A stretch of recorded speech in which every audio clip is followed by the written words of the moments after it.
All right, here we go. Today we have Todd Bridges, who played Willis Jackson on one of the great TV shows of all time, Diff'rent Strokes. Welcome to VladTV. Oh, thank you very much. Appreciate it. A longtime fan. I used to watch that show religiously. Oh, thank you so much. Religiously, man. It's such a great concept and a show that really people still talk about to this day. Yeah, it was before its time, that's for sure. Yeah, they weren't making shows like that. No, absolutely. Especially with like the special episodes where you cover the serious issues. I don't think any show on national television was doing anything even close to that. Yeah, that was the difference between us, is that we were doing shows that everyone was afraid to touch or get near. But the good thing about us, though, we did those shows and it was always, we had the FCC people right there, always like, you can't say this, you can't see that. I tell you what, I watch TV today and I'm like, I see something, I'm like, did he just say what? I'm like, we would have been canceled, sued. The things that they say, things that they do, things that they show, you just cannot do that in our day when we grew up. You couldn't do it on TV, but now they can do just about anything. That's right. That's right. Well, it's your first time here. I want to start in the very beginning. Okay. So you're born and raised in San Francisco. Yes. Bay Area kid just like me. Yes. Which area are you from? I'm from originally Vegetation Valley. I lived right above the old Candlestick Park, basically. Oh, okay. That's by Hunters Point, right? Yep. I used to watch Willie Mays, Bobby Bonds, all those guys play baseball with binoculars. Okay. If I couldn't go to the game, we watch them with binoculars with my brother. I grew up in San Mateo. Okay, I know where that's at. Yeah, and I went to school in Berkeley. So I lived in Berkeley and Oakland for about 10 years afterwards. Know where that's at. Yeah. Okay, and your parents were in the business as well. My mom was in the business first, and then my dad was a longshoreman for a bunch of years. Okay. And did your mom train a bunch of female my mom trained, actresses? Yeah, Nia Long, right? Regina King, right? My friend who passed away, Lamont Bentley, Sanaa Lathan? Shania Lathan, yep. Yeah. She trained all those people. She trained them and she trained Regina and Nia, a bunch of kids for years and years without even getting paid. She just trained them. Wow. And she ended up managing them later on, but she didn't get paid in the beginning. She just trained them. We had, originally what would happen was if you wanted to be in show business, you had to come through my mom and my dad because there was no other way for us to get through at the time. It was very difficult. Yeah. Okay, and your brother is Jimmy Bridges. My brother's who's also Bridges. an actor. I've seen him in a bunch of roles, not knowing that was your actual brother. Oh yeah, my brother's an actor and my sister's an actress. So we all work. And my son was in a bunch of movies. Yep. He was in a movie, Daddy Daycare, right? Daddy Daycare, that's right. Yeah. He was in that one. And my daughter is just now getting into the business. My son actually develops video games for a company, and my daughter is just now getting into show business. Love it. Yeah. Love it. Okay, so you get in the business at age 10. No, right? I started at age 5. Age 5. Okay, Yes. I'm sorry. What was your first TV My first thing was a Jell-O commercial. Jell-O for the entire family. It was way before Bill Cosby. Way before that. Okay. And they go, Betty Bridges San Francisco like Jell-O and Jell-O. And I go, Mom, can I have some more? That's what I said. That was my one line. Okay. But your first TV role was my first age TV 10? role was Streets of San Francisco with Carl Malden. Oh, I remember that show. Yeah, and Michael Douglas, yeah. Okay. But at age 10, you got a role on Barney Miller. Yes. Okay. And by the way, before that, I was in a movie at 8. Yeah, I was in a movie 8 with called it was with Henry Winkler and Sissy Spacek. Mm-hmm. And then I also did a movie at 8 with Jane Alexandra. Okay. Yeah, I forgot the name of the movies, but I've worked with those people in movies when I was a kid. I mean, was this something you wanted to do as a kid or something your parents just pushed all the kids into? I always wanted to be in show business. From the very beginning, from when I used to watch Sanford and Son on TV, I said, that's what I want to do. I want to be just like that, have a show just like him. And I was glad I was able to accomplish it. Yeah, and you got to meet him at one point. I got to not only meet him, hang out with him. He's a really great guy. I got to meet all my people that I loved growing up with, which was Lena Horne I got to meet. I got to meet Elvis Presley. I got to meet, Sammy Davis Jr. Michael Jackson? Well, Michael Jackson, because I dated Jennifer for a little while, so I got to meet Michael Jackson. Okay. All the famous people I was always around, from Sammy Davis Jr., I met Frank Sinatra, Bing Crosby, Jerry Lewis. I met all those people from being around those guys. Dope. And Burt Reynolds I loved Burt Reynolds, and he loved me.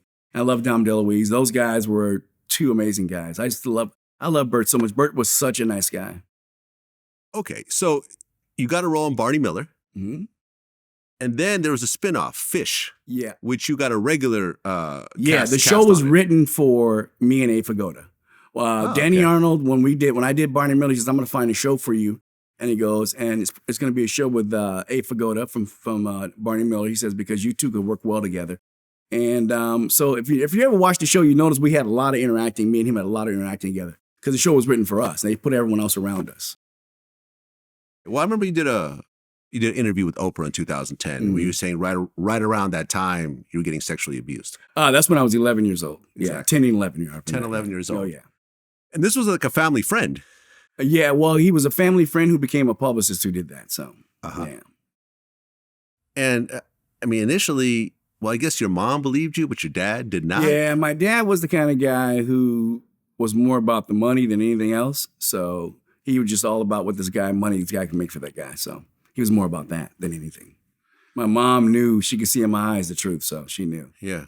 And I remember you said, like, after that, you had to kind of wrestle with your own sexuality, wondering if you were gay or not. Well, because I never had sex before, so I was wrestling through that, not knowing. And sure enough, the woman would definitely won over. So me liking women definitely won over. Yeah. So, and I was very, but the thing about it, the thing that people don't talk about much is how much destruction it causes to a kid at a very young age when that takes place. Yeah. I think that, after watching that movie, Sounds of Freedom, you realize that, America is involved in some crazy stuff and kids get destroyed every single day. And it's very difficult for kids to make it back. I'm blessed to still be alive. Did anything happen to the guy? Was any charges pressed? Well, anything? At the time, we were supposed to report it to the police, but the show I was on did not want that to happen. Oh, they didn't want the bad press. They didn't want anything to do with that. Is the guy still alive? I don't know. Did you ever try to confront him later in life? You don't want to see me.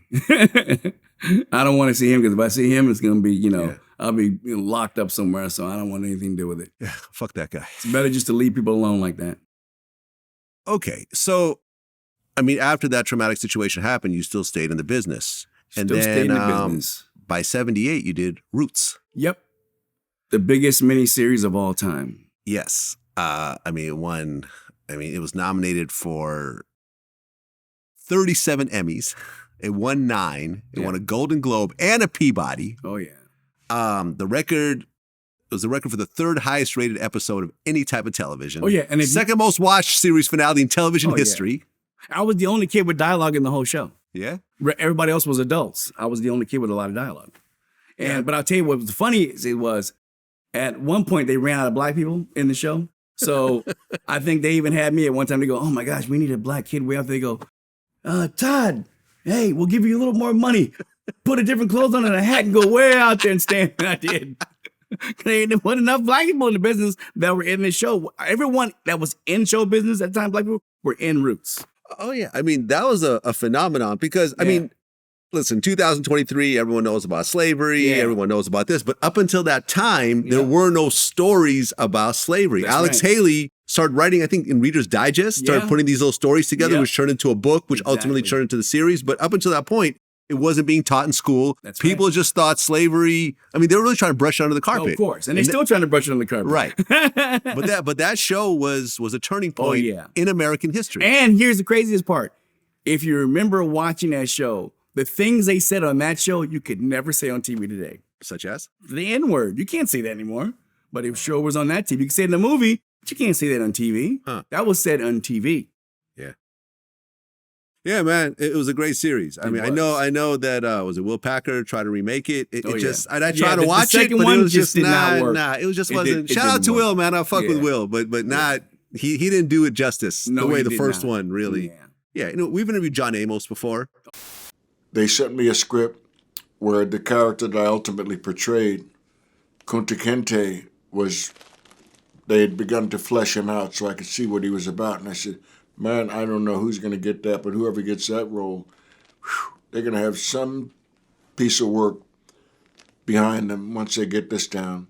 And as it turned out, I was cast as Kunta Kinte, and it changed the industry's perception of John Amos. I was no longer the actor that could do comedy, but they said, oh, this guy he's got dramatic chops as well.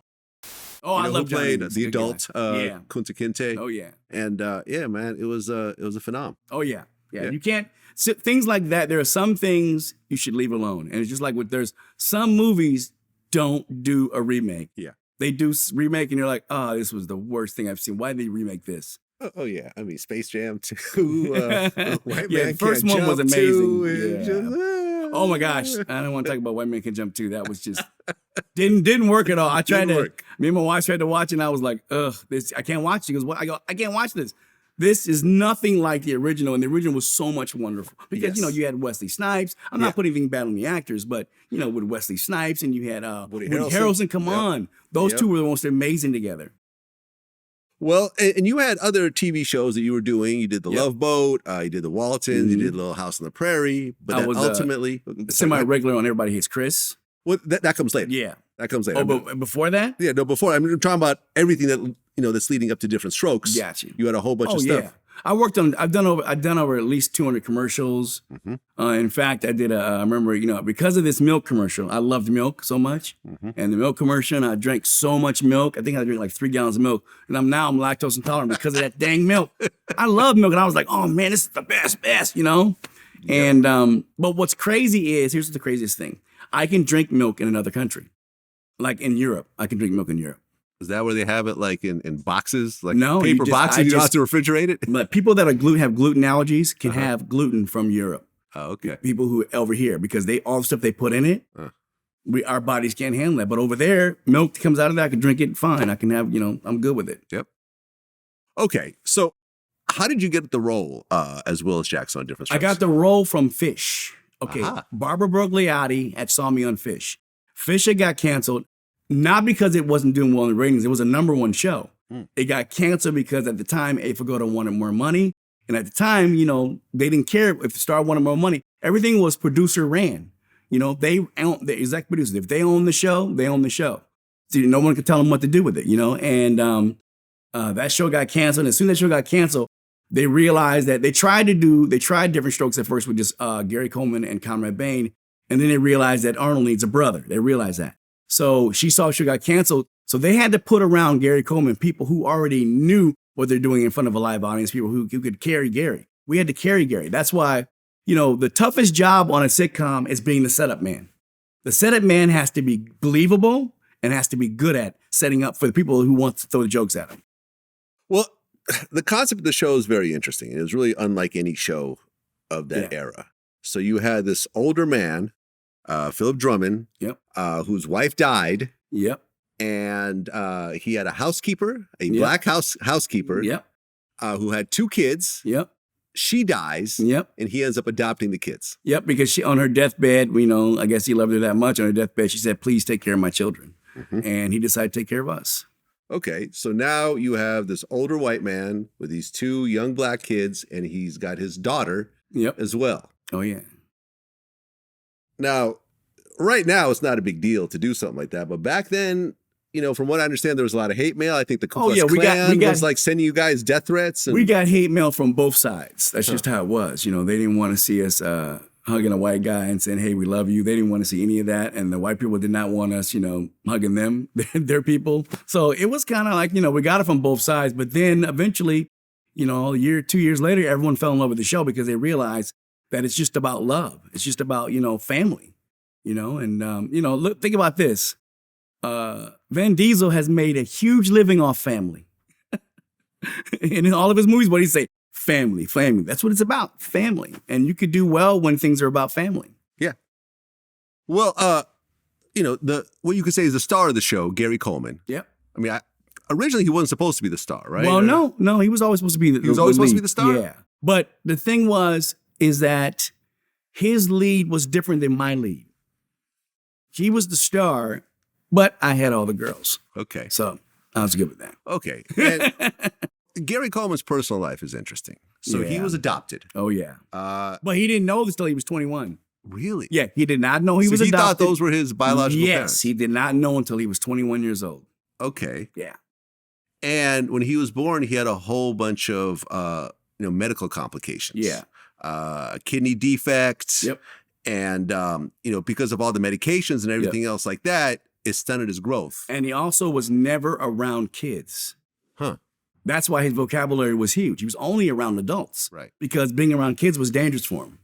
So he was only around kids, only around adults. And that's why when you saw Gary talk and walk and talk, he was like a grown little man. He was a little kid or like a grown man. Well, I mean, because of the condition that he went through along with the medications, he could only grow to 4'8". Yep. So he basically stayed small his yeah. entire life. And he wasn't like a little person or, No. you know, No, he didn't have dwarfism or what people thought. He was just because of the kidney he was situation. a real little person. Yeah. That's what he was, yeah. Right, because he had a kidney transplant at age 5. Yep. Well, no, two kidney transplants at 5, and then another one at 17. Well, he had more than that. I think. No, I thought he had a total of 3 because I know he had one at 13 because I remember being on the set. Okay. No, or did he have it before that? It was like 9. Yeah, I think it was 9 or 10 because he was on the show and they brought him back to work way too fast. They brought him back to work a week later after his kidney transplant, and his kidney reacted. I remember because I was 13 years old and I was crying because they had him there working, which he shouldn't have been working. Yeah. But those at that time, they only cared about making money. Everyone did. That's what they cared about. So, but had that happened to me, my mother would have never had me there. There's no way. Well, because he had to have dialysis his whole life, right? Yeah. So was he doing that on set, having dialysis? Yeah, but at one point it was once a week he'd do it on the set. But then I think later on in his life became every other day. He had to do it. Okay. Well, even with all these problems, the show started to take off. Yeah. And people really took to it. The catchphrase, what you talking about, Willis? That was created by a typo. Because back then we only had typewriters. Yeah. You know what I mean? There was no something to correct your word spelling or something like that. So they wrote, it was written in the script. I remember saying it was written, "What you about Willis?" And Gary Coleman said it so fast that it became the catchphrase. And if you notice, the first 5 years were always directed to me. It was directed to Willis because Willis was the one that always kept messing up. So it was directed right at Willis, always. And then they started going to everybody else. I mean, everyone knew that catchphrase. Yeah. I mean, even you listen to Biggie's first album. Of course. Your style's played out like Arnold, wondered what you're talking about, Willis. Oh, yeah. It's probably a catchphrase. It's a catchphrase today that's still huge that some kids don't even know where it came from. Yeah. They'll say it and have no idea that because I remember my friend's kid was saying, and she was like, "Do you know where that's from?" And he's like, "Yeah, I heard him on this show." And she's like, "No, it's not where it's from." Mm-hmm. "Yes, it is." He's like, "No, it's from a TV show I used to watch." She had to make him understand where it was from because they really think it's from something else. I mean, you had been on other shows, but now you're actually co-starring in a major sitcom. Yeah. What was it like? I mean, because you're how old at the time? You're 13? Yeah. At 13 years old, suddenly you're a national phenomenon. Yeah. How did a 13-year-old adapt to that? Well, the thing about it was, the thing that was different for me than a lot of other kids that may have been, they didn't want me doing a lot of stuff becoming bigger than Gary Coleman. They didn't want that happening. Mm-hmm. Because I was at the teenage stage, I could have became huge in films with like John Hughes films. I was like up for one of those. I should have got Breakfast Club, but okay. Yeah, they told me they didn't know how to write for black people. Well, there were no black people in Breakfast Club. Of course not. But that was one of the roles I was going for was the jock. Okay. But they told me they don't know how to write for black people. That was played by Emilio Estevez? Yes. Yeah, okay. Come on. How many times do you see just a white kid as a jock and it's not a black kid as a jock? Right. Come on. You know what I mean? Okay. Even in that day, in the 80s, it was always black people the jocks. Yeah, I feel you. But when they said they didn't know how to write for black people, I just walked out because I couldn't believe the guy even had the audacity. And it wasn't John Hughes. John Hughes was a great guy. I met John Hughes on the plane. It was his partner. John Hughes is the one that told me to come in. He told me that's the part he wanted me to play. And when I got in there, the guy said, I don't know how to write for black people. He was the first. I'll tell you what. This is what he did. I was in there. He went.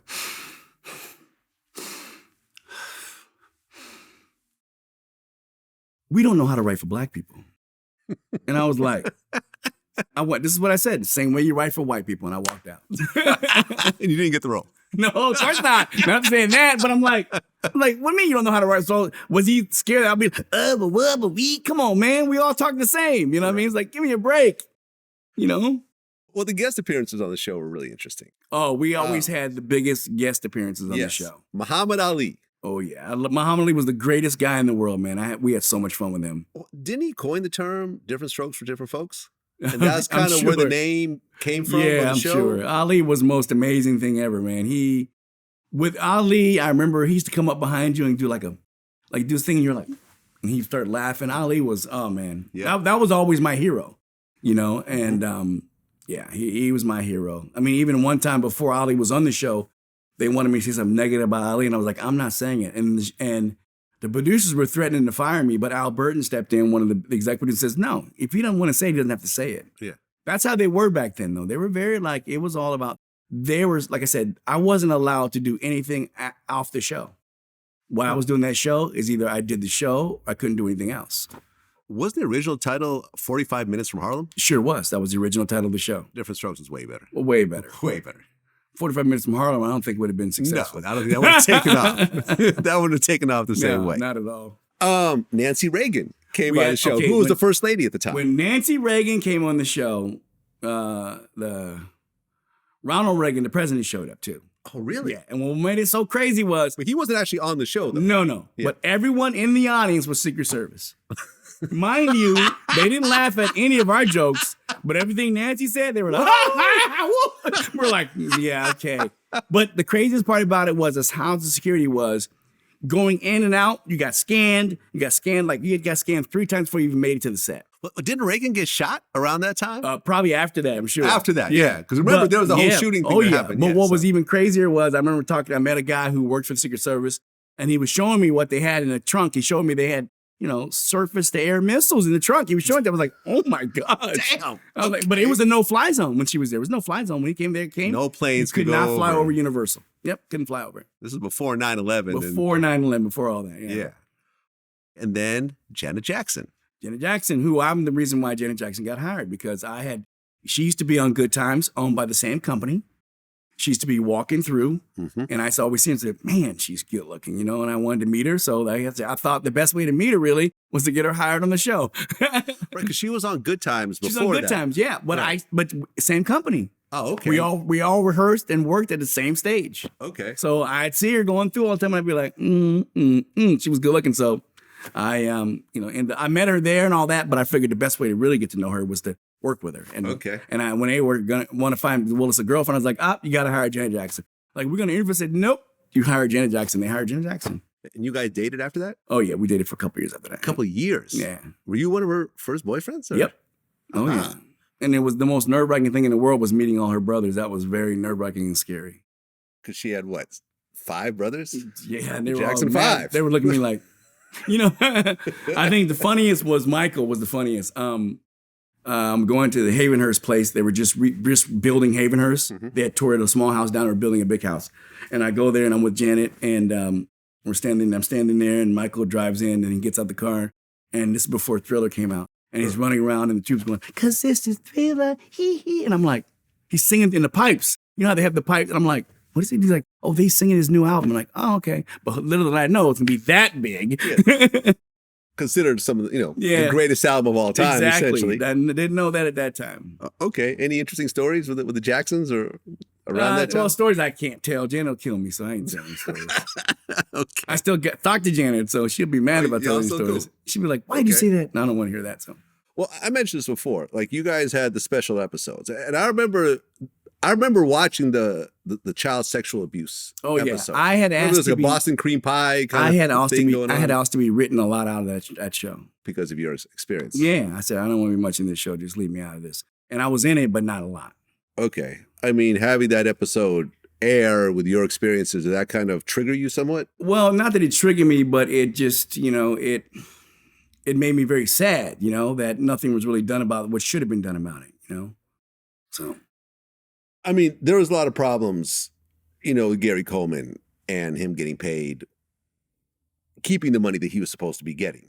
Now, during that time, was your money situation straight? My money was fine until I started getting in trouble. Then I had to pay for lawyers. But during that time, your parents never took advantage of you. You got everything. My money was always because the money goes into a trust, right? It goes into a trust. But what happened with Gary was they're able to take that money, move it from a trust to whatever they wanted to. They thought that they applied to the court to move that money from the trust to you can make it to where you can make more interest and more money. You can move it to another thing. By what they moved it to, which is Orion Pictures, and a few other places that, he never got any money from it. They always said he lost money. Well, yeah, because in 1989, he actually sued his adoptive parents and his business advisor for $3.8 million for misappropriating but his he trust made $18 million total. Well, right. That's what he made. But that's not what he sued for $3.8 million because he was only suing a certain amount of people, but he should have made almost, he would have had about at least $14 million from the show. He should have had at least that. Wow. Because he won $1.28 million Yeah. in 1993, but that's just a small smidgen. Smidgen of what he lost, yeah. Okay. So you're doing the show and the show's blowing up. But around 1980, you were 15. You start experimenting with drugs? No. What happened with me was, okay, let me go back. At 12 years old, even though I was on Diff'rent Strokes, I started getting really harassed after being sexually molested, I started getting seriously harassed by the police. I was the first to talk about it. Nobody believed me. They thought that, oh, this kid's making it up because he's on a show, this and that. And we look today and go, oh, he wasn't making that up. People see now that it was real. Yeah. I'd be writing, we first moved to, it didn't happen until we first moved to San Fernando Valley. In 1970, I believe 74, we moved to San Fernando Valley.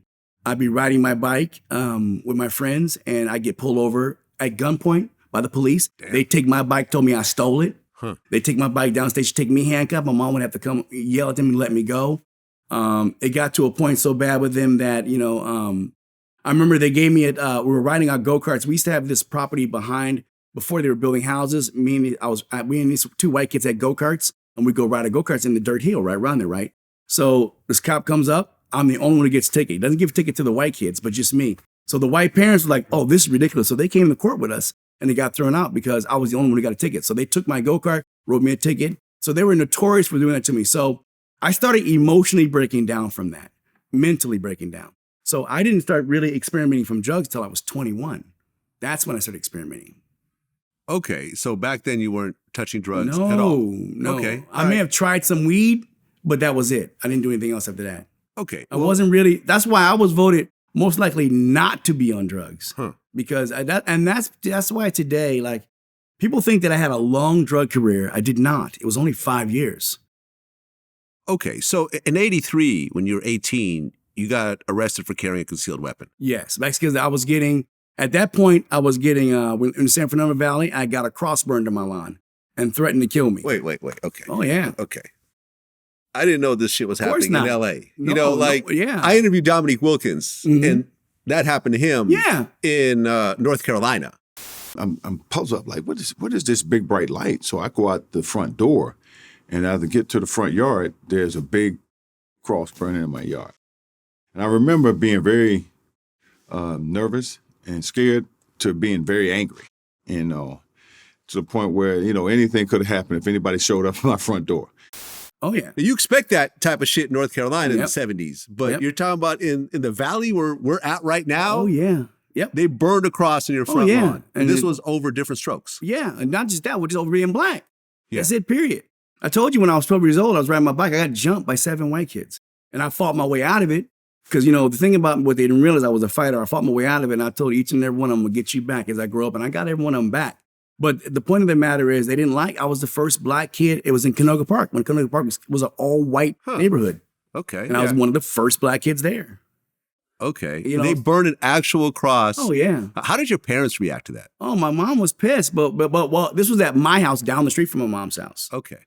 So what happened was, it's interesting. What happened was they started doing all this. They threatened. At one point, 2 black police officers came to my mom's house and said, your son needs to get out of town. They threatened to kill me. And they said they were going to plant a gun on me and shoot me. So these black police officers came to my house. And that's when I left and went to Jamaica. I went to Jamaica. I was in Jamaica for 2 months. Then they kicked in the door at my house and told my bodyguard that someone saw me shooting a gun in someone's window. But I was in Jamaica. You were in Jamaica. And I was there the whole time. And my mom said, well, couldn't have been him. We have an eyewitness. Well, I'll tell you what. Call the border control and talk to border and talk to them. Talk to customs and see what they tell you. And I've been there the whole time. So this was an ongoing thing for a kid growing up. Think about this. You're famous, but you're treated like you're less than. Yeah. You're getting guns pulled on you. Same time you're on a show who don't want you doing anything else because they want to keep you contained to just that show. Because think about this. If I became bigger than the show, what would happen? You're going to leave, right? And they didn't want that to happen. Back then, they had all the control. They don't have that no more today. Yeah. But they had it back then. Well, in 85, the show got moved from NBC to ABC. And that was only because, and it was still the #1 show when it got moved. Yeah. It got moved because Gary Coleman's parents, not Gary Coleman, his parents wanted more money. And he was already making the top dollar than anybody else on any show. He's making more than everybody on any show. And we end up finally, I think what I heard was Gary Coleman's parents kept calling the president. We all had the president's number to NBC. Kept calling him. And finally got so fed up to go, we're going to cancel the show. We don't want to deal with this anymore. Moved to ABC. And then the same thing happened to ABC. They kept getting called and tortured, and they didn't want to take it anymore. We should have gone, we could have had I was told about 6 years ago when I ran into the old president, that we could have got a grace period for 5 years because we saved NBC. We could have got a grace period for 5 years. But at that time, Cosby came in, all those shows came in, and they were like, we don't need a headache. So we could have got a grace period for Facts of Life went 11 years and wasn't, I'm not being mean, but they weren't a number one show like we were. Well, it was also a spinoff off your show. Yeah. Right? Yep, the exactly. housekeeper. Yep. What was her name again? Charlotte Ray. Yeah. She got a spinoff which turned into The Facts of Life, which became a hit show as well. We could have went 11 years easy, but, they were getting tortured. Think about it. You're a network. You got all these new shows coming in, making a fortune. Do you want to get tortured? No. Yeah. Well, when it went to ABC, it was supposed to be 22 episodes, but only aired for 19. Yeah. And then ultimately, based on some of the stuff I read, part of it, they say, was based on Gary Coleman, who started out very chipper. It wasn't. Because Gary Coleman became very resentful because he knew what was going on. He knew that his money's been taken, and he was being forced to work when he was sick. Think about it. If you're being forced to work when you're sick, how happy do you want to be going to a set? Yeah. You're not going to be too happy. You're not working because you enjoy it. You're working because people around you need to get that money. The final episode, March 7th, 1986, I wasn't in it. The front page. You were not there. No. A few people weren't there. Plato wasn't there. A bunch of people weren't there. Did you even know that was the last episode? Yeah. Okay.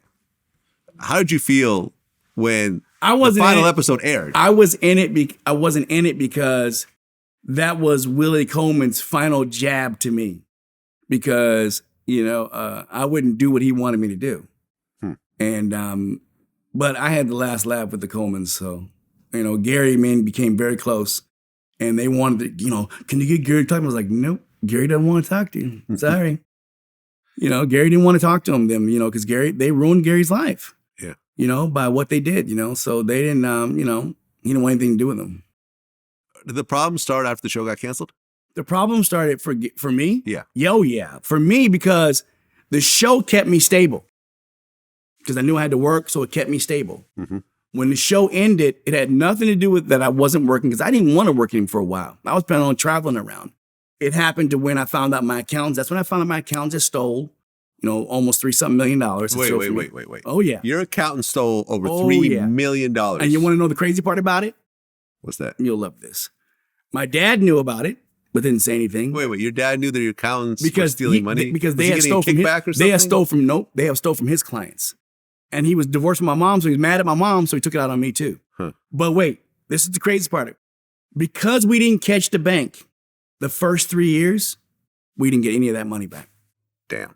We caught them in the 6 months, and how we caught them was, it was like all of a sudden we get a call from E.F. Hutton saying, hey, where's that $10,000 check? We're like, it's not there.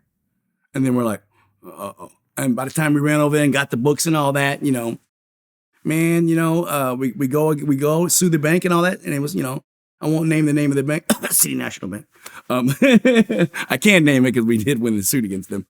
But they were only responsible for 6 months of money, which is only $90,000. How about that? So you're down $3 million. Yep. So then at that point, but you're what, 21 at the time? Yeah, you're not really. You don't have financial. Yeah, but I was was planning on traveling the world, then coming back. That was a lot of money back then. I could have, What, $3 million? Yeah, a house was like right now. You could get a house for like $180,000, $200,000 was a huge house. Yes. And so it hit me hard. That I lost it, and once that hit me hard. Then all that sexual molestation stuff came up to me. All the police harassment came on me. And, I remember I bought this house in Northridge. I bought a 3,500 square foot house in Northridge. Big, really nice, pretty house. And I was getting a brand new carpet put in. And I decided, hey, well, there's, asking me this amount of money, this estimate. I said, well, if I rip it up myself, I could save a couple $1,000s. I said, me and my friends will rip it up. So I found a white powder baggie underneath the carpet. Oh, really? I did not know that house used to belong to a drug dealer. Did Okay. not know that. And I didn't know what that white powder was. My friend knew what it was. And he said, yeah, man, blah, blah, blah. When you're an addict, I tried it. All my problems went away. Okay. But little did I know, this is what I always said. I wish that parents would have told us the same thing I told my kids about drug addiction and all that. They said, don't do drugs. Why not? Because we said not to. No explanation that you can lose everything and get addicted and go to jail. Nothing like that. That's why I'm very honest with my kids, and that's why they're doing well, because I'm honest with them. I told them at the very beginning what's going to happen, and I can show them. But, never knew I was going to get addicted and get in all that trouble. Never knew that. But it did happen. Okay, so you started with powder cocaine, Yeah. but then escalated to crack? Yeah, well, it's not that it escalated that. Is that what happens is it's all the same thing. See, people try to make, powder's, better than crack. No, it's all the same. Yeah. It's all bad for you. It's all drugs, and it's not good for you. The thing about which makes me mad even to this very day is I'm 30 years sober, but they don't tell you that. They always try to bring up the fact something 30 years ago. 30 years ago is a lifetime ago. But they try to bring, like a kid, some child star gets in trouble, my name comes up. Oh, and Todd Bridges, what? What have they ever to do with them? I'm 30 years sober. Yeah. But when all that came up, I ended up doing drugs, period. I just did drugs. And I thought that was the right way to go. That's how I felt about myself. That's where I wanted to be. That's how low I was inside of myself. Because what you don't realize is that when you get sober, drugs is not your problem. You are your problem. Yeah. And until you can correct what's inside of you, nothing else is going to be fixed. Okay, so you were experimenting with cocaine, crack, meth also? Yeah, everything. What was the worst drug you think during that era? All of it. There's nothing that was any better than anything. It was all bad. It all did the same thing to you. Okay. It gives you a false sense of feeling good about yourself. And then you get the highest highs and the lowest lows. Mm-hmm. There's nothing that I can say that's good about it. Nothing's good about it at all. Nothing. Okay. Well, then next year, 87, you got charged for robbery and making a threat. No, that was Danny Plato. That was, Oh, no. But that was thrown out. That was thrown out, right. It was crap. It was a suspended sentence. Crap. You pled no guilty. Yeah. But then 89. Yeah, I got arrested for attempted murder, Okay. but I won. Okay, so tell me exactly what happened. I don't know. I You can't don't tell know. you that. I wasn't there. You weren't there. Nope. Why were you charged with attempted murder then? Because I was in the area, I guess. And see, what had happened was the people who, this is what they don't tell you. The police had interviewed the next door neighbors who clearly told them I was not in the house. But at the time, that's not what they wanted to do. They wanted somebody to go down. They wanted, they try to make names off celebrities, these prosecutors and all that.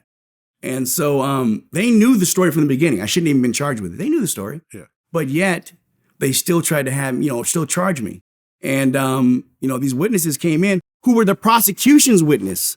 They get on the stand. He's a prosecution witness. They get on the stand and goes, we told the police that Todd was outside when the shooting happened. Huh. He wasn't in the house. He was outside. We told them that. Well, the victim, Kenneth Tex Clay. Oh, yeah. Did he say that you did it? Well, he said I did it because guess why? He wanted to sue me. Oh, That's why he said I did it. Aha. But also he said he said I did it because he had a deal. He got a deal because he had other things going on and he wanted not to go to prison. So that's what happened to everyone. By putting you on it and having this whole high profile actor, he could get his other charges dropped. Yeah, and everyone, that's what everybody did. But what happened was, thank God the jury saw through that. Yeah. They saw the truth.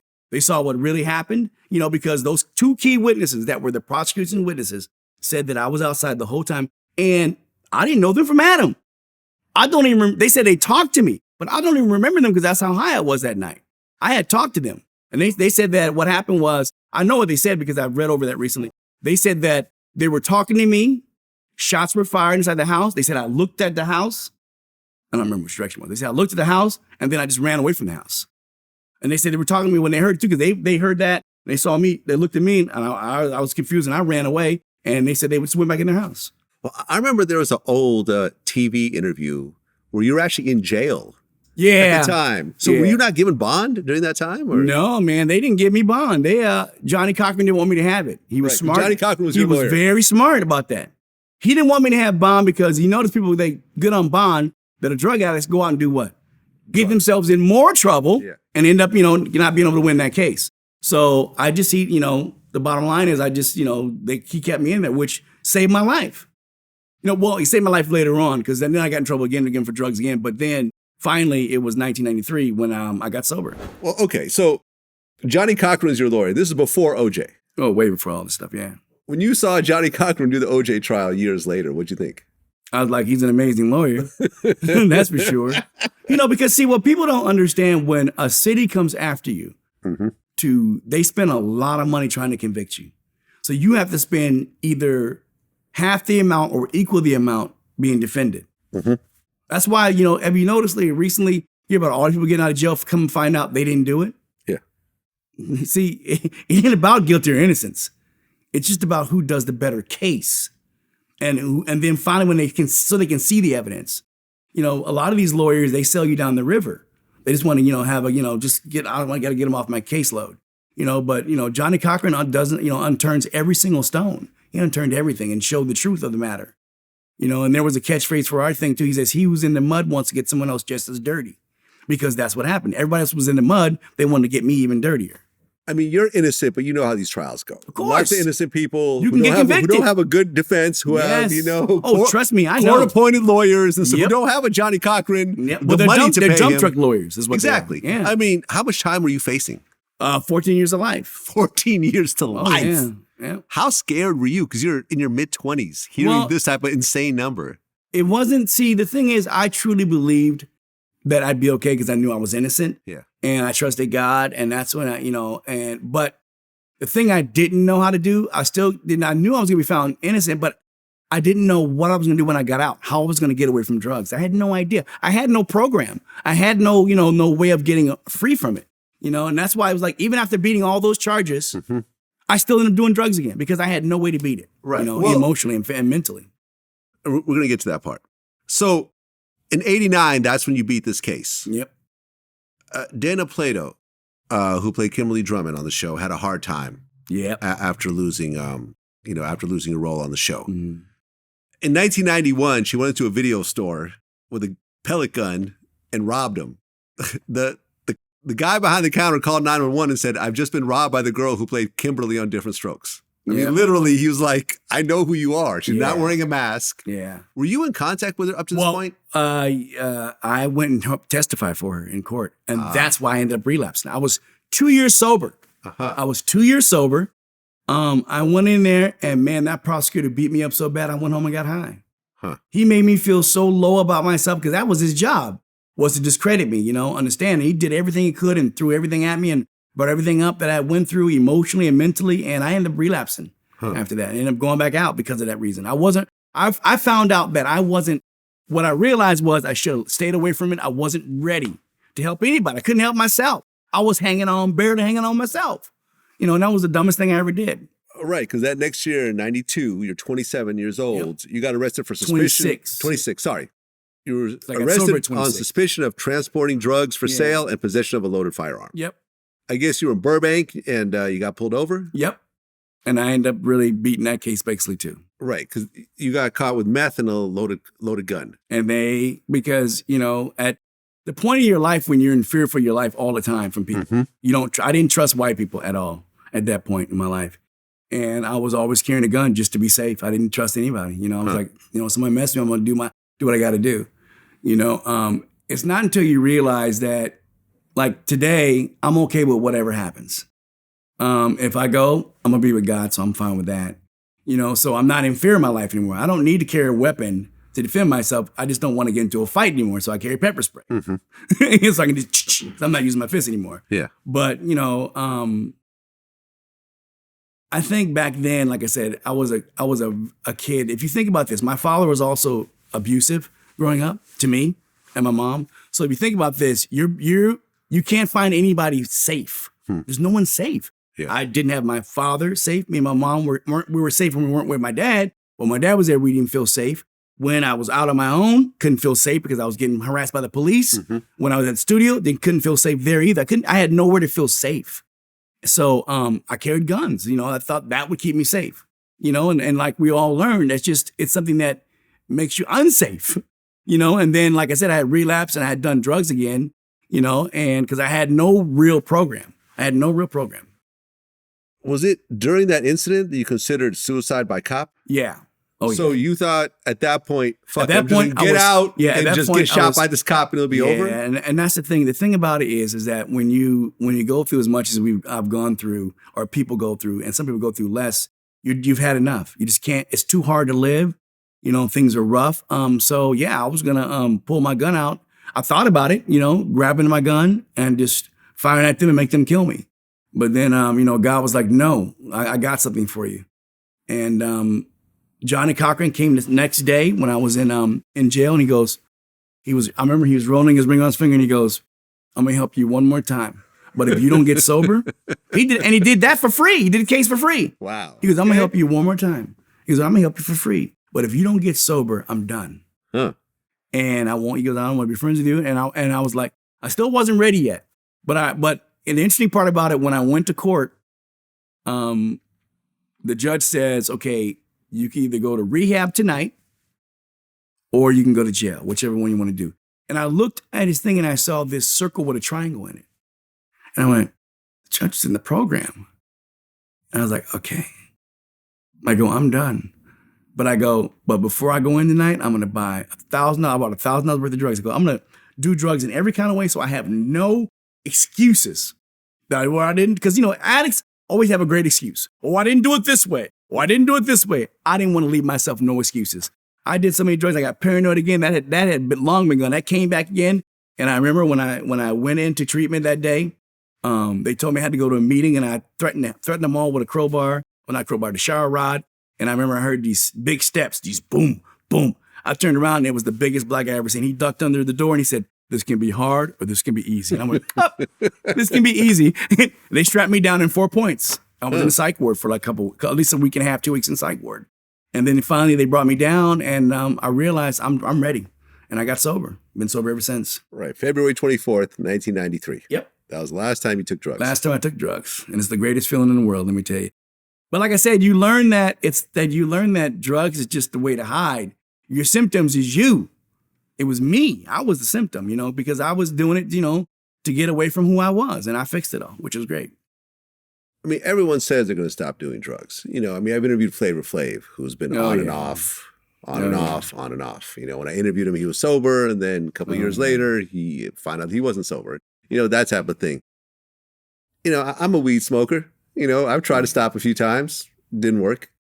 I've stayed away from hard drugs because I had a close friend who overdosed and died off cocaine at 23. That made me, going to that funeral made me say, I'm not going to try this. And over the years, I've gotten offered a few times, but I'm like, if this puts a friend in a casket, I'm good with it. But you, who had been trying every kind of drug, what has kept you sober for 30 years? I don't need it anymore. Huh. I don't need to be happy. I'm happy with me. Okay. And once you find that happiness within yourself, you do safe things that are addicting. Like I play video games. That's safe. You know what I mean? Can't get in trouble that way. No. You know what I mean? But it's like I don't need it anymore. I don't need it to. I'm not trying to escape my feelings anymore. I know my feelings now. I know who I am. I know I don't have to escape it anymore. When bad things come up in my head, I can just go, man, that's not you anymore. So why are you worried about that? And I move forward. I run the tape in my head. See, the thing that a lot of people don't do, they don't run the tape in their head. They don't run like, okay, so I go like this. I do drugs, I break out in handcuffs. And then I end up embarrassed all on TV. Then I'm going to do more drugs because I'm embarrassed. Nah, I ain't got to go there. I'm good. And I call my sponsor. Okay, you still have your sponsor? Of course, yeah. 30 years later, you still have a sponsor. Of course, everybody does. We all do. Okay. If you want to, and it's because it's not, I've had my sponsor for the last 20 years. We're good friends. Yeah. But, what I realize today is, and I tell so many people this, what you may be thinking behind your head, your brain is probably broken. Most people's brains is broken. You think things, and it's not really what's really, like you ever walk into a room and you think, these people are looking at me, they're talking bad about me. You thought that? Mm-hmm. See, that's a broken brain. I guarantee you, everyone in there don't care shit about you. Right. They don't care about you, but you are so self-conscious with that. Paranoid. Yes, you think that. You think that, but it's like, they ain't even care about you. They don't want nothing to do with you. And once I figured out that it was me, You know, I was like, okay, I got to fix that, you know? And then I asked, that's why I can ask for advice now. Be like, hey man, am I seeing what I'm not seeing? You're not seeing that? Okay. I ain't listening to my brain then. You know, I know that there's a better way for me. You know, I'm religious. God, I love God. God loves me. You know, I've had some pretty dang close experiences with God. Trust me. Anybody, you know, I had when I was doing drugs, I had 8 grand mal seizures on drugs. Wow. I tried to hang myself twice. Besides oh yeah, but let me tell you this though. So I hung myself. No one's at the house. I woke up a couple hours later. Across the room, the rope had been cut, and there was no one at my house. There you go. That's why I truly believe in God and Christ. I believe in Christ and God. Oh yeah, they're there. He's there. My friend, and I always tell people who don't believe, you will see him eventually. I mean, my friend Disco D, he hung himself at his mom's house. This was one of the low points of my life, hearing about this. Let me tell you something. I lost one of my best friends too, that same way. And what I always say is not, you know, sometimes God is calling you up early. And it's no slap to anybody. It just happens. God doesn't want me to go right now. I have a lot more to do, you know? Well, you and Gary Coleman maintained a relationship the whole time, right? Yeah. So by 1998, Gary Coleman, who you said had made $18 million doing television, was working as a security guard. Yeah.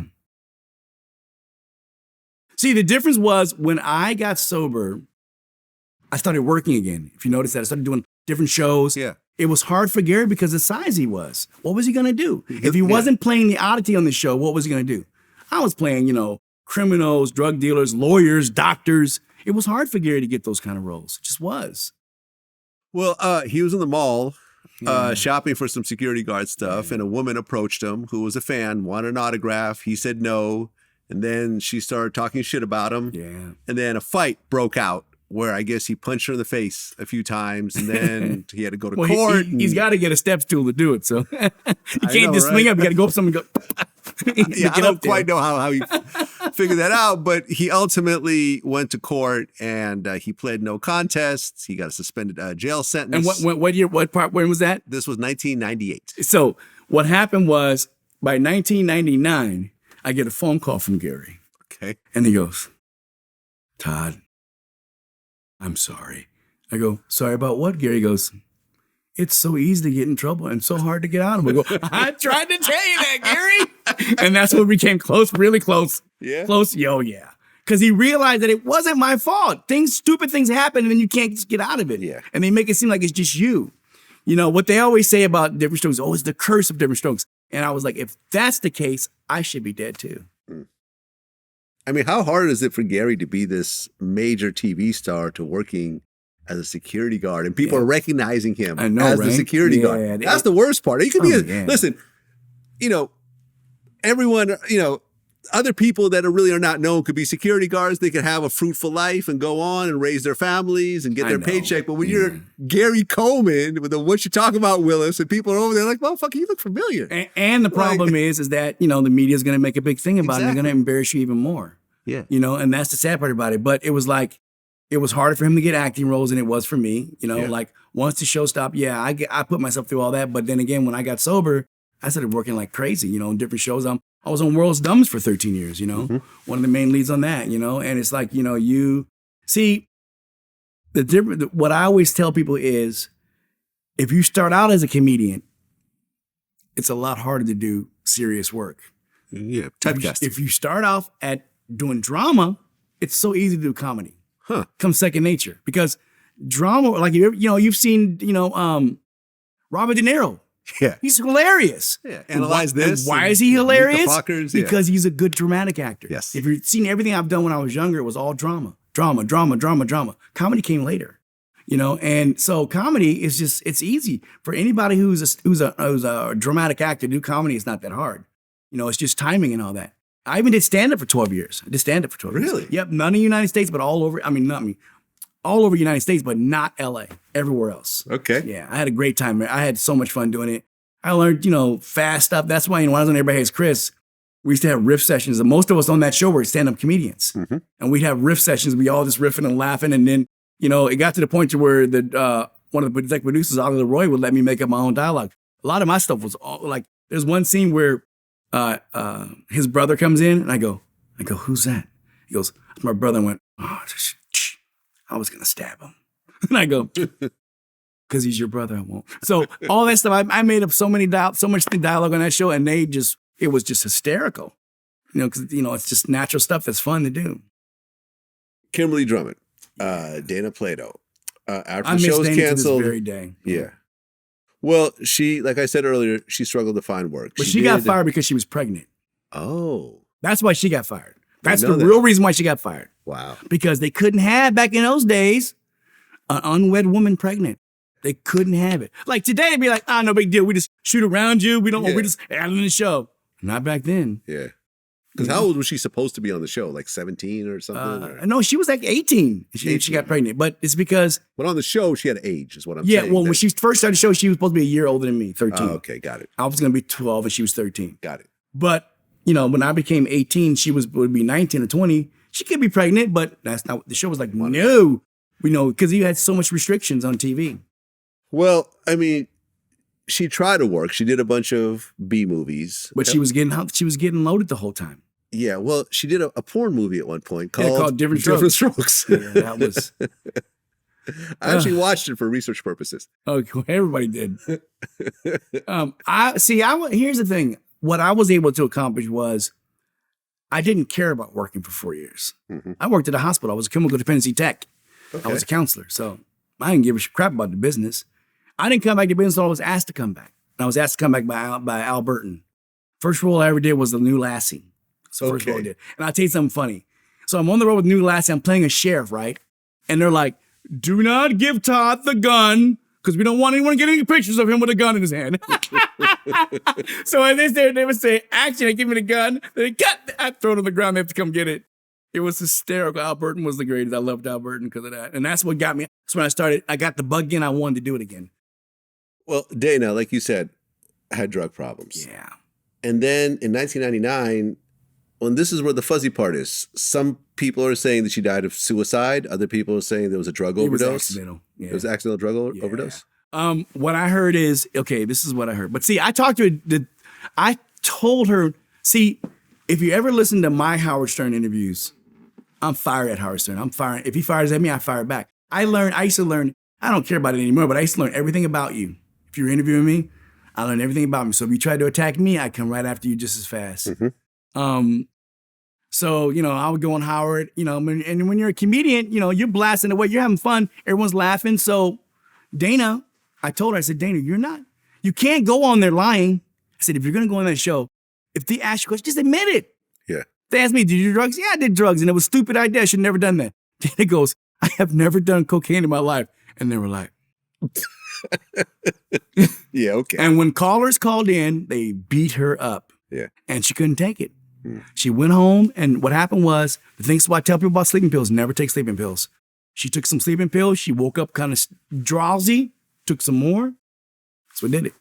After the Howard Stern show. Yeah. She was so depressed and emotionally depressed over that, she wanted to go to sleep. So she took something to go to sleep and woke up and took some more. And she probably took, see, the thing about, I would tell people, if you can't go to sleep, just don't go to sleep.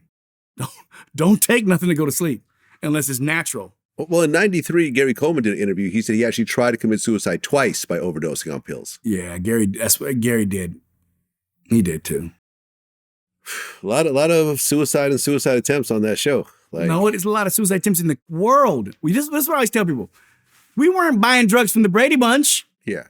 But, I mean, to We're be buying fair, it from regular people. Right, but to be fair, I mean, it becomes kind of a bigger story of how Hollywood treats child actors. No, it becomes so a bigger... You don't think that has anything to do with it? No, it becomes a bigger story with how all of us kids were affected by different things in our lives. Me being molested, being harassed by the police, having a father figure who was drunk all the time and always after me and my mom doing something.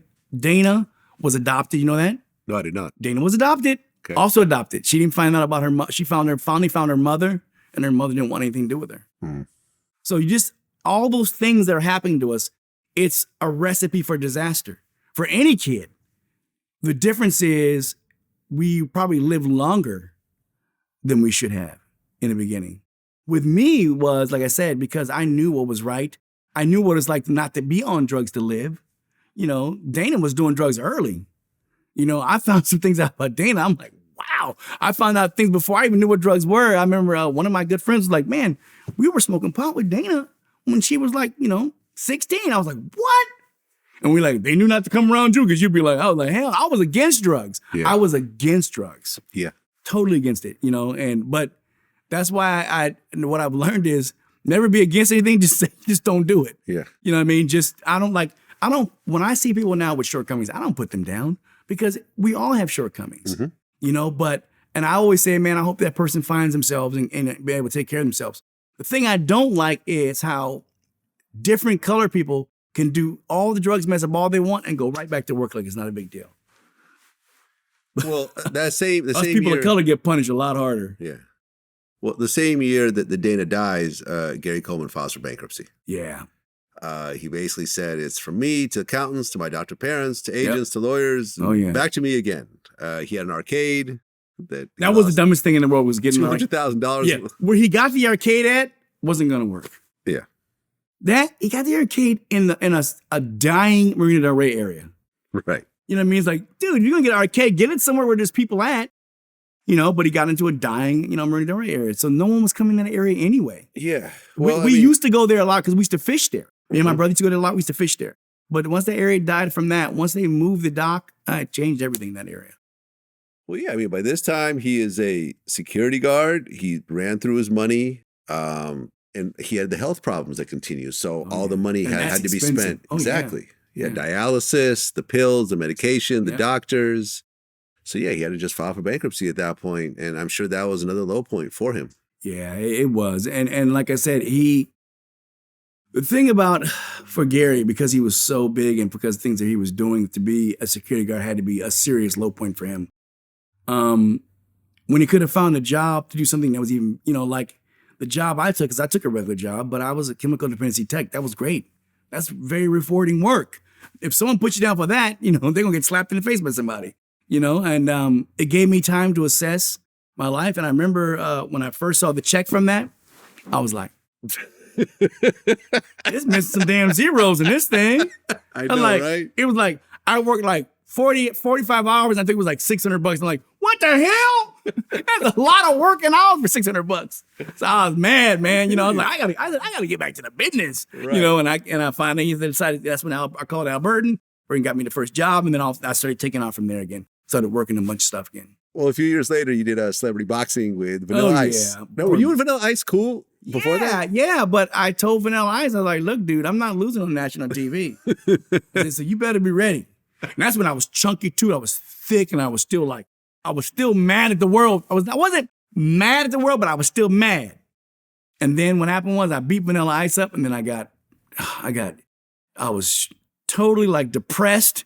I got boxer's remorse. It was terrible. And I was like, I don't want to do this anymore. And then I finally, I was able to fix those feelings and emotions too. And then it helped me, stay sober even longer. So, well, I mean, right now you see a lot of celebrity boxing matches, but back then it was really a new thing. Like, how much did you get paid to do that match? Oh, we got paid a lot of money. A lot? Can you say how much?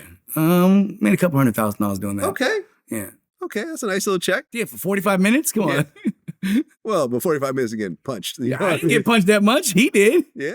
Well, you took a few. I mean, you took a few. I took a few in real life too, so what difference is it? When I get paid a lot of money for it. How did he take the loss? I don't know, but the funniest part about it was what made it extremely funny was, like I said, when we were in the ring, I was like, look, dude, I'm not losing on national TV. I said, so I hope you came to really fight, because I came to really fight. Yeah. He goes, oh man, I've been in fun fights before. Okay. And then when he hit me, I didn't do nothing. I was like, yeah, And I remember our trainer, dude, he was like, because they came to me in the second round, and they go, he's going to quit. We don't want him to quit. I said, what do you mean? So I don't hit him. They're like, don't hit him that much. And then when they left, my coach was like, fuck that motherfucker. You hit his ass. You kill him. I was like, oh my God. I was like, wow, these guys are crazy. You know what I mean? And it was so funny. It just was hysterical. Well, and I just want to say that unlike a lot of other people in entertainment who end up blowing through their money, especially when it comes really fast, Seems like Vanilla Ice actually made good business He made decisions. great business Because I remember decisions. seeing a few years ago some special on him. He like had a huge house. Oh, and a he boat and all this other stuff. Vanilla Like, Ice is off one song, really. Well, you know what it is he see the difference when your parents come from money.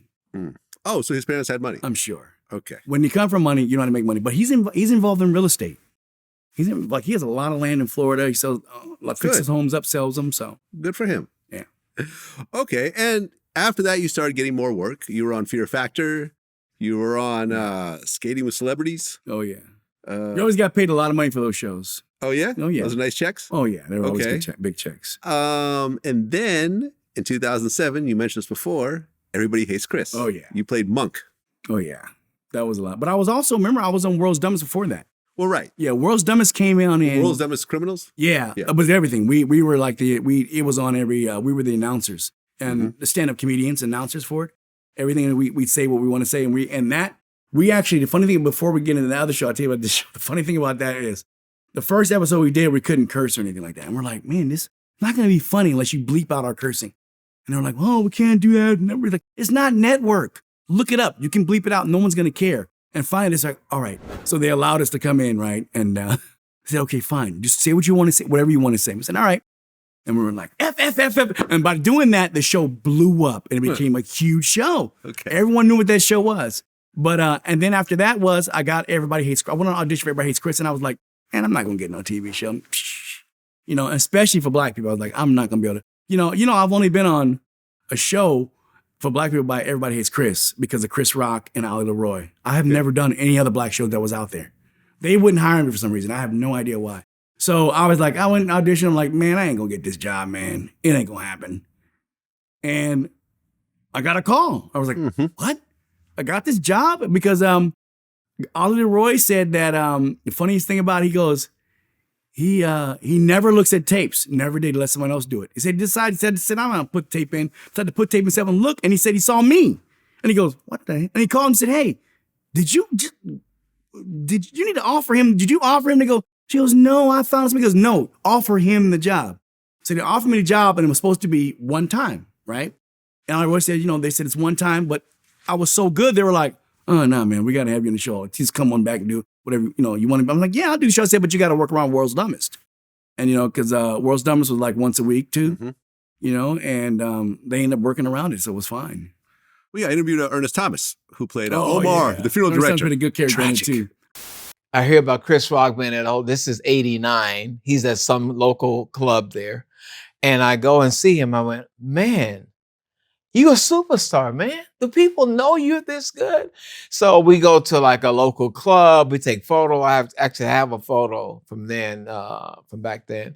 And so then years later, in 2005, when they saw that Everybody Hates Chris, they said he was looking for me. I'm like, I didn't believe that was true because I don't know him, like that, but they said, no, he's looking for you. So then he created this role, of all the people, God bless him. God met everybody black that say, oh, Ernie, I got this for you. Martin Lawrence, I can do this. Eddie Murphy. And they mean well.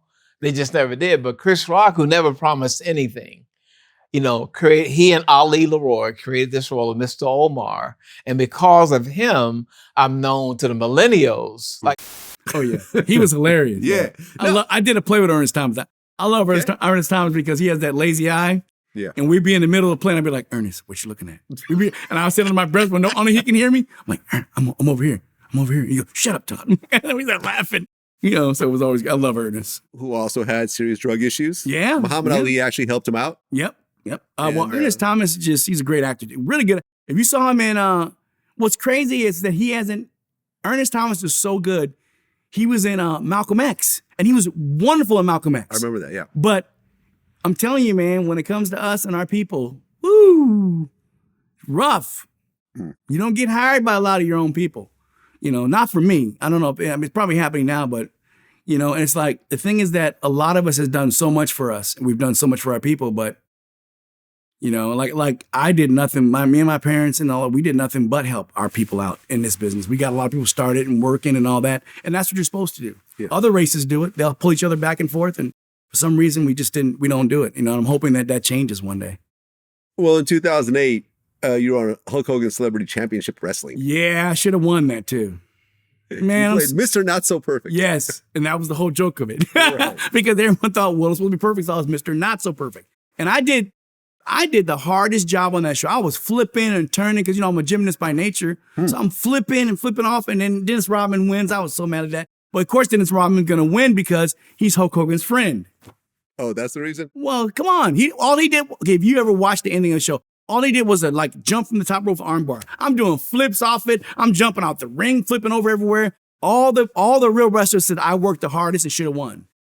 Well, yeah. In one episode, you had to wrestle Tanya Harding with a lead pipe. Because she's known for beating the other skater with a lead pipe. Hey. Well, her husband went and beat the skater with a lead pipe. I worked with her on World's Dumbest. I kept trying to get her to admit the truth. She never would. Oh, she never admitted she did? No. She was behind it? She always told me I had no idea. I'm like, yeah, right. Your boyfriend knew, so you knew too. Yeah.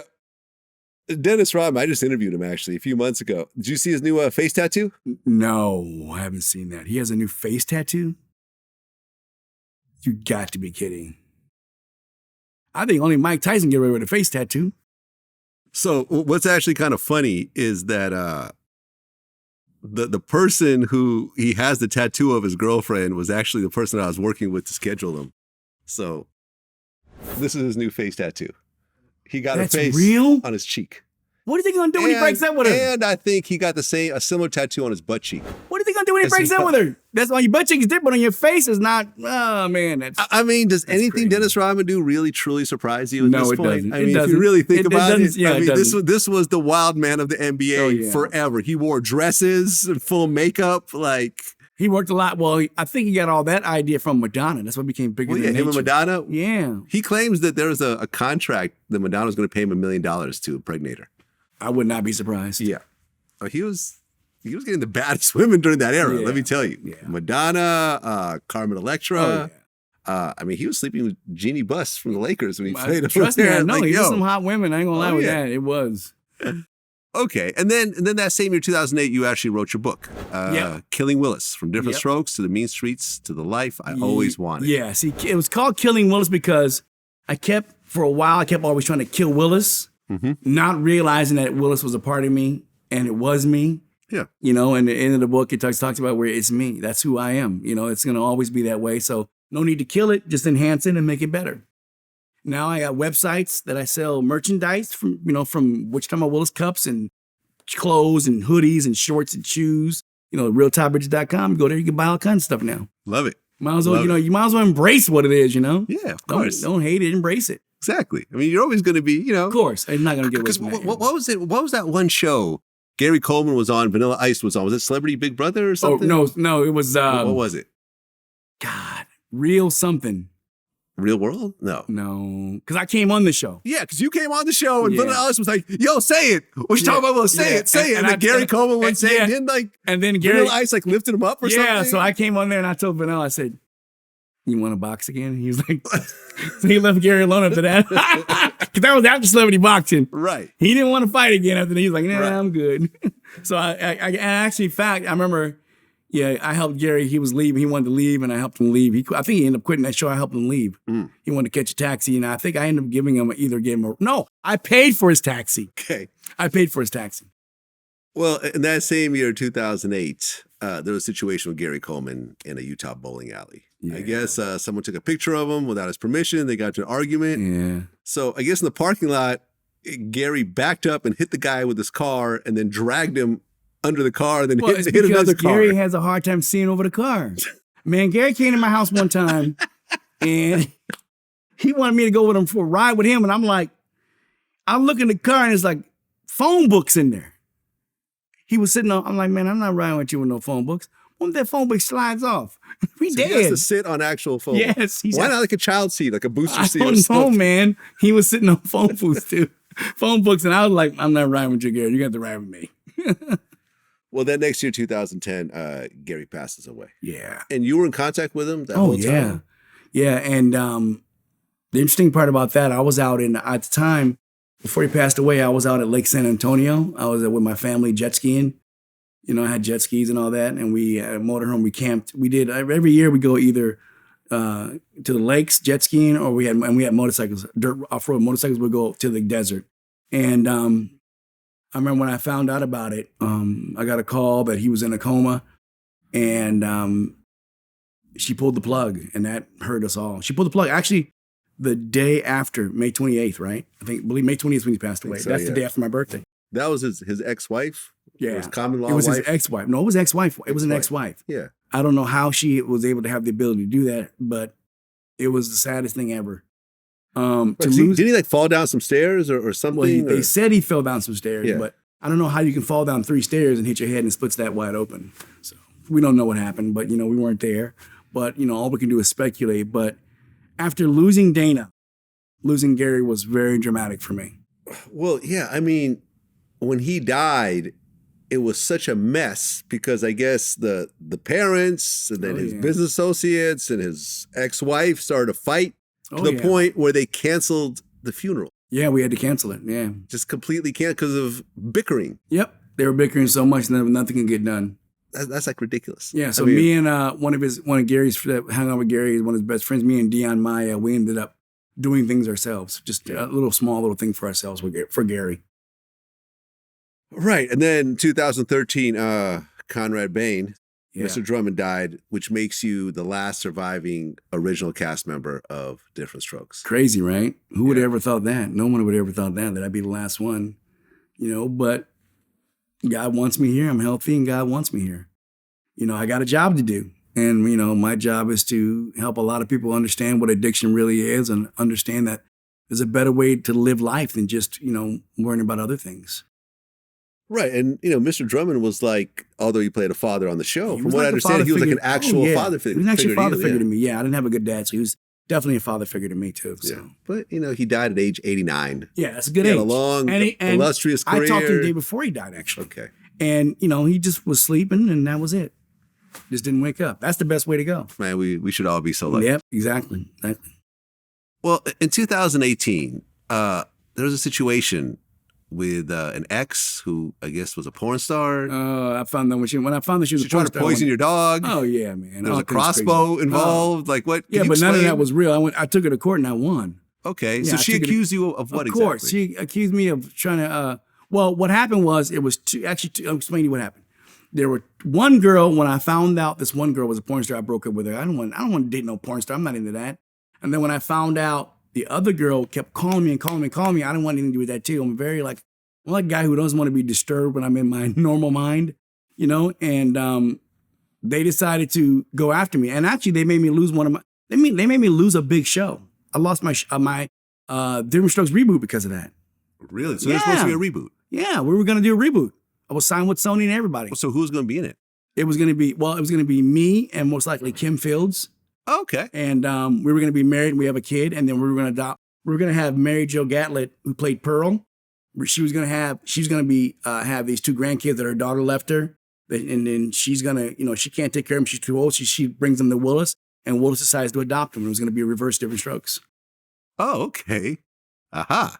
But it didn't happen. No, because they slung all these accusations, but I won. They thought that, what they thought was, like, how some people, like, some of these actors, they accuse them of something and all these women come out of the room and say, he did it. But that didn't happen with me because I'm not that kind of guy. So that shot them in the foot. Right. They thought that and he did this to me, but women were like, what? It wasn't Bill Cosby kind of situation. No, they were like, he ain't like that. What are you talking about? You're lying. Everybody knew they were lying.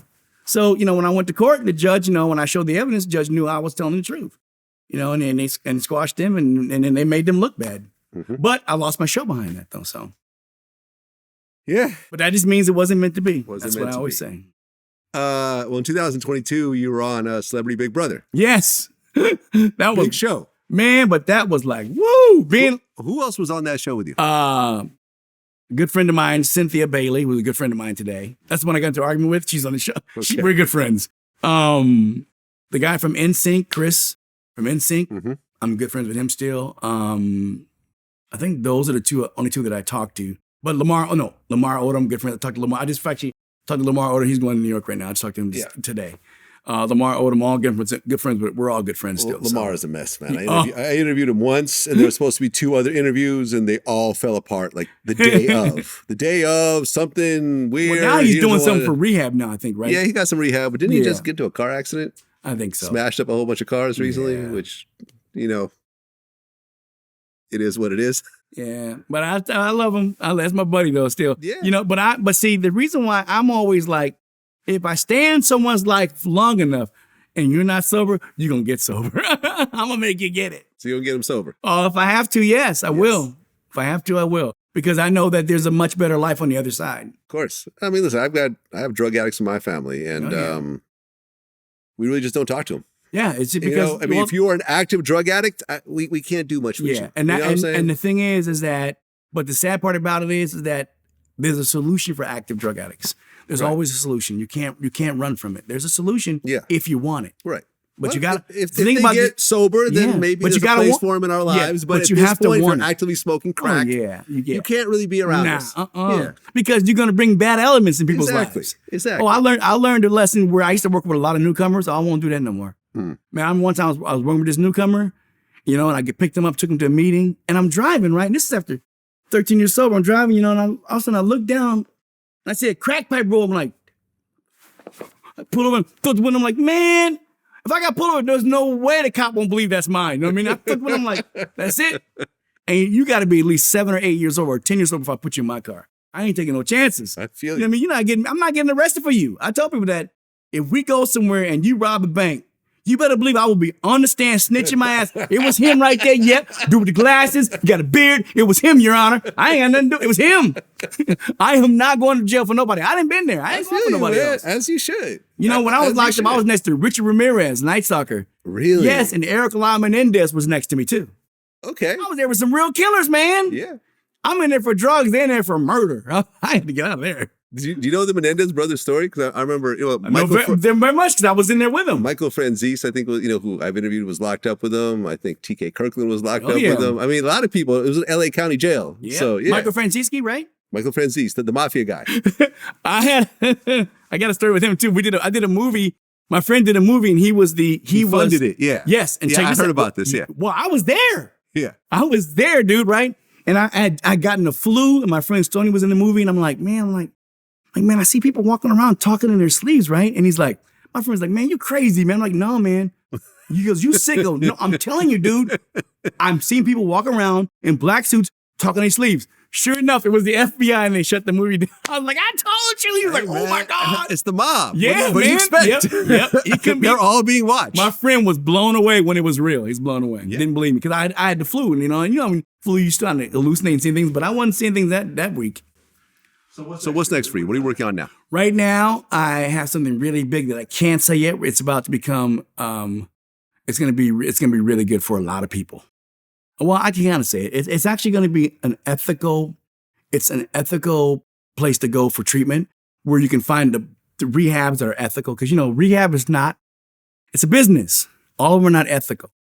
The ones we're going to display and show are going to be to find people. It's going to be very ethical. It's going to send people to the right places. It's going to match people up to the right places. And not just that, I'm also married, I got married last year, September 21st last year. And let me tell you something, man. Marriage is work, but it's a wonderful thing. But I got 4 step kids. That's a lot of work. I have my 2 older kids, 25, 26. And then I have now 10, 12, 16, and 18. I coach my 10-year-old's football team. Like I coach my 25-year-old son's football team. I coach this football team. I'm the head coach of that.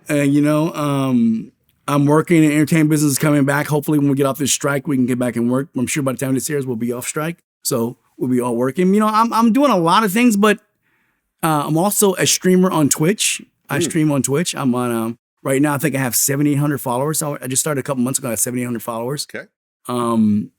But it's, I'm happy. That's where it counts. I'm happy with myself, and I'm just, that's the most important thing, is being happy inside yourself. If you can't be happy inside yourself, it doesn't matter what you do. Well, Todd, man, I really appreciate the honesty. You did not duck a single question. You did not tell me, don't talk about that. I'm not going to discuss it. You really owned everything from your success to the failures to, the highs to the lows.